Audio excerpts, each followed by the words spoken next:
علم کا یہ منتہا ہے۔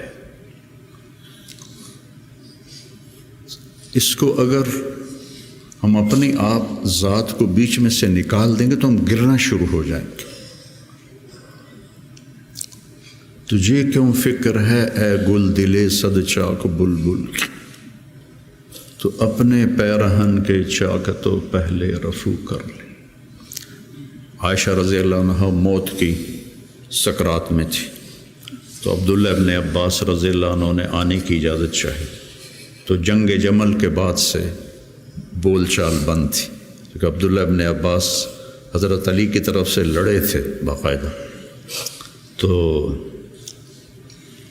آپ کے پاس عبداللہ بن زبیر اور مسور بن مخرمہ رضی اللہ عنہ بیٹھے ہوئے تھے، تو حضرت عائشہ رضی اللہ عنہ خاموش ہو گئیں، اتنا اثر تھا اس بات کا۔ تو ان کا حبر الامہ ہے اور ابن عم الرسول ہیں، اجازت دے دیں۔ تو حضرت عائشہ روئے جا رہی تھی اور ان کی بڑی چادر آنسوں سے بھیگ چکی تھی، ساری چادر۔ جب وہ آئے تو کہنے لگے اماں جان آپ کیوں رو رہی ہیں؟ آپ کے اور نبی کی ملاقات میں صرف اتنی دیر ہے کہ یہ جان نکلے اور آپ اللہ کے رسول کے پاس پہنچ جائیں۔ کہنے لگے عبداللہ مجھے دھوکہ نہ دے، کاش میری ماں نے مجھے جنا ہی نہ ہوتا، مجھے بہلاوا نہ دے، مجھے دھوکہ نہ دے۔ اور اللہ کے نبی نے کہا تھا یا عائشہ انہو لیہون علی الموت ان اریت کی زوجتی فی الجنہ، عائشہ مجھے مرنا آسان ہو گیا ہے کہ مجھے پتہ چلا ہے تو جنت میں میری بیوی ہے۔ اور وہ رو رہی تھی۔ تو میرے عزیزو اپنی ذات کو نہ بھولو، اپنی ذات کو سامنے رکھو گے تو آپ ترقی کرو گے، اپنی ذات کو بھلا دو گے اور عیب پکڑتے پکڑتے، کمیاں پکڑتے پکڑتے آپ کو اپنا آپ بھول جائے گا۔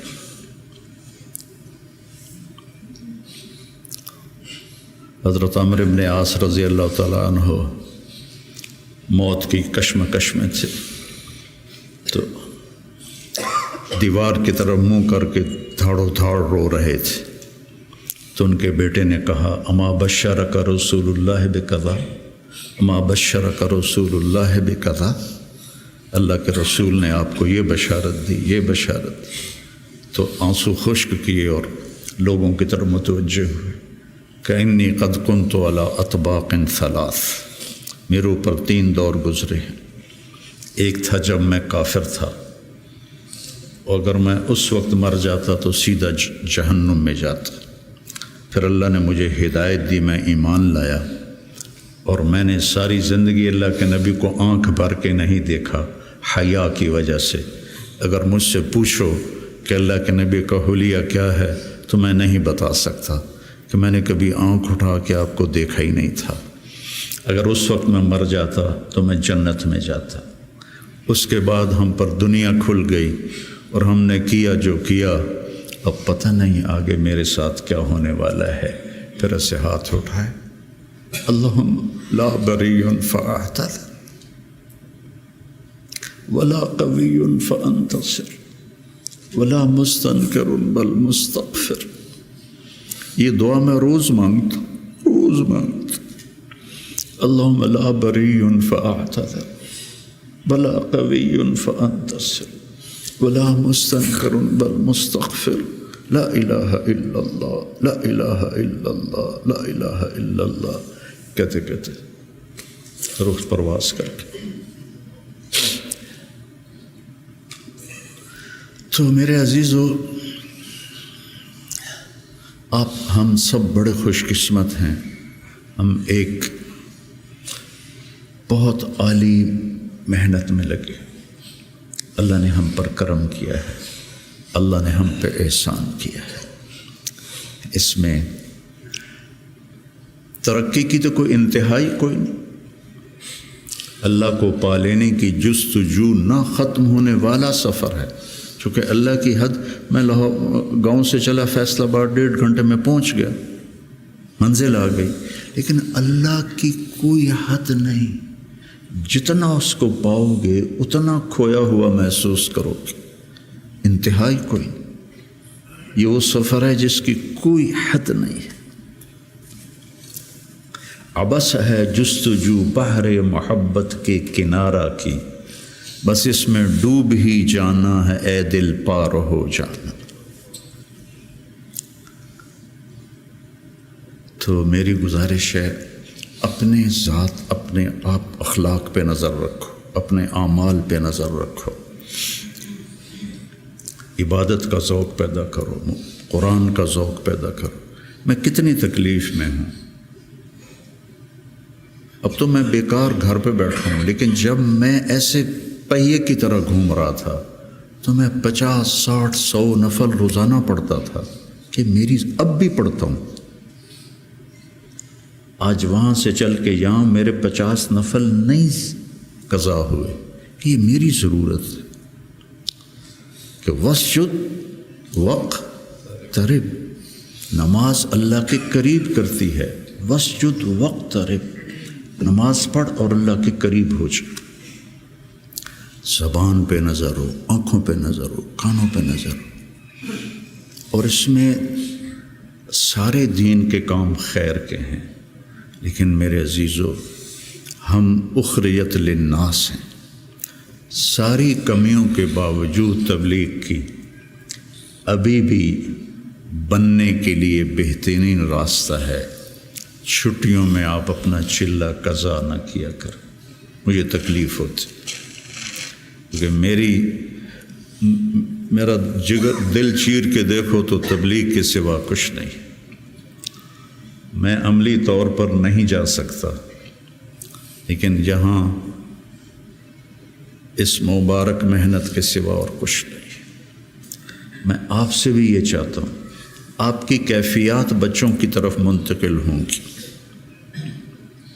جب آپ کے اندر سے تبلیغ کی عظمت نکلے گی تو آگے کیسے منتقل ہوگی؟ کتنے مشائخ آئے، اس طرح عالم میں تبدیلی کوئی نہیں لا سکا.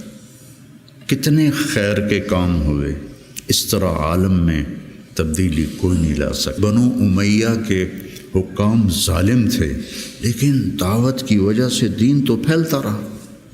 ولید بن عبد الملک کان جبارن، جو اس کے بارے میں لکھا ہے ابن کثیر نے، کان جبارن، معمولی باتوں پہ گردنیں اڑا دیتا تھا.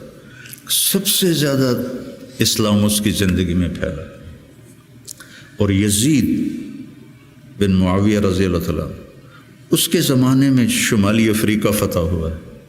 عقبہ ابن نافع رضی اللہ تعالیٰ عنہ نے الجزائر کو فتح کیا اور مراکش کو فتح کیا. تونس حضرت عثمان کے زمانے میں فتح ہو گیا تھا. عبداللہ بن ابی سرح رضی اللہ تعالیٰ عنہ نے تونس کو فتح کیا تھا. تو ادھر یزید بیٹھا ہوا ہے، لیکن دعوت میں نکلنے والے تو مخلص تھے. تو میں تھا مسجد میں، تو میرے پاس 2 جماعتیں آئیں پٹھانوں کی، پیدل چل رہی سال کی، کہ جی 6 تاریخ کو ہمارا جوڑ ہے، آپ تشریف لائیں. میں کہ یار میں تو فیصل آباد جا رہا ہوں، اگلے جوڑ میں آ جاؤں گا. کوئی تحریک، کوئی پیر، کوئی بزرگ اپنے مریدوں کو یہاں تک نہیں لا سکا کہ سال کے لیے پیدل چلے جائیں. تو آپ میری اولاد ہو، میرا سرمایہ ہو. میں عمر کے آخری حصے میں ہوں، آپ لوگ ابتدائی حصے میں ہیں. تو اس مبارک محنت کو اپنی ترجیحات میں رکھو، ترجیحات میں رکھو. میں نے کبھی چلہ نہیں قضا کیا تھا. ایک آدھ چلہ میرا بیماری کی وجہ سے قضا ہوا، اور اب 4-5 چلے سر درد اور کچھ اور عوارض لاحق ہو گئے. ورنہ میں جو بھی ہوتا تھا میں چلہ نہیں چھوڑتا تھا کہ میری ضرورت مجھے کرنا ہے. عام انسانوں کی طرح زندگی گزارو اور اپنے اللہ کو اپنے سامنے رکھ کے چلو.